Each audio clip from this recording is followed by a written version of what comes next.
Now we're going to have some fun and run the app in the simulator. Building and running an app in Xcode means compiling all of the source code files in the project into something that runs on the device or the simulator. And it's really a blast to see what you get when you build and run a project, especially one that you've created yourself. And doing it is really relatively simple. First, we choose a scheme in the Scheme menu.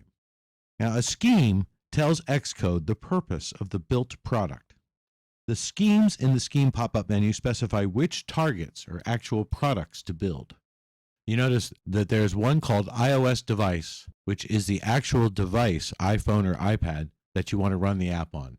But the others are versions of the simulator that match different versions of iOS.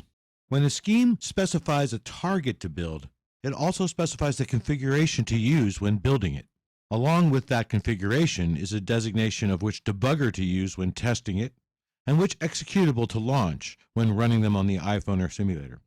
Xcode automatically creates several schemes with configurations for you, and you can also create more schemes and edit any of the schemes down here.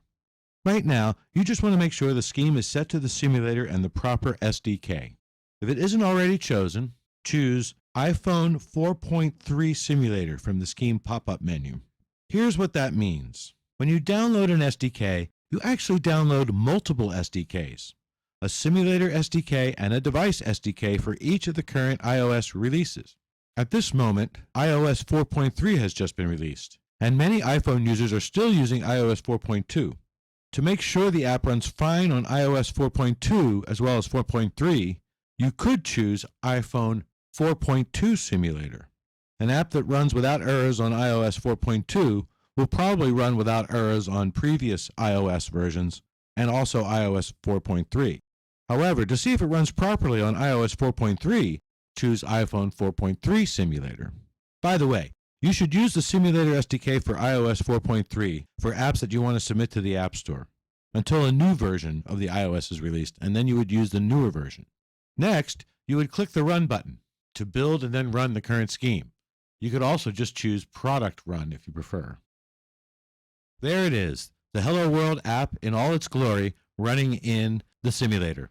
Let's click on the simulator window and move it to the side for a second. Now you can see in the status pane that it tells you that it's running Hello World on the iPhone simulator. Right before that, it told you all about the build progress and any errors, such as compiler errors or warnings. But in this case, the build was successful. So let's look at the simulator.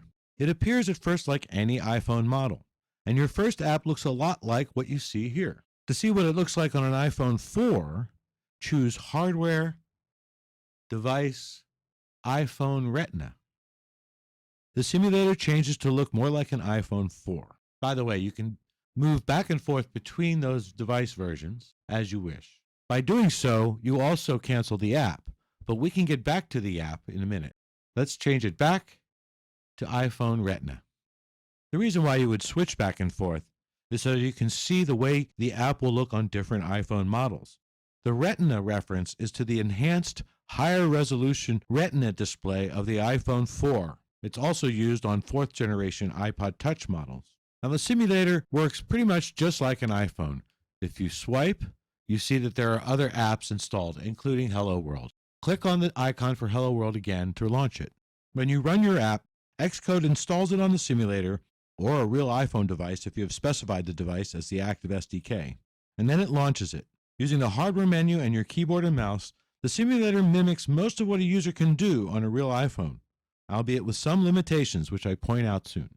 Now let's click the Home button at the center of the bottom of the simulator window to quit your app, just as you would do on an iPhone. As you can see, the app appears with its icon, along with other apps that have been installed in the simulator. You click the icon once to launch the app again, and the app appears again. You can then click inside the text field to type a message, and the keyboard pops up. When you're done with the keyboard, click Done.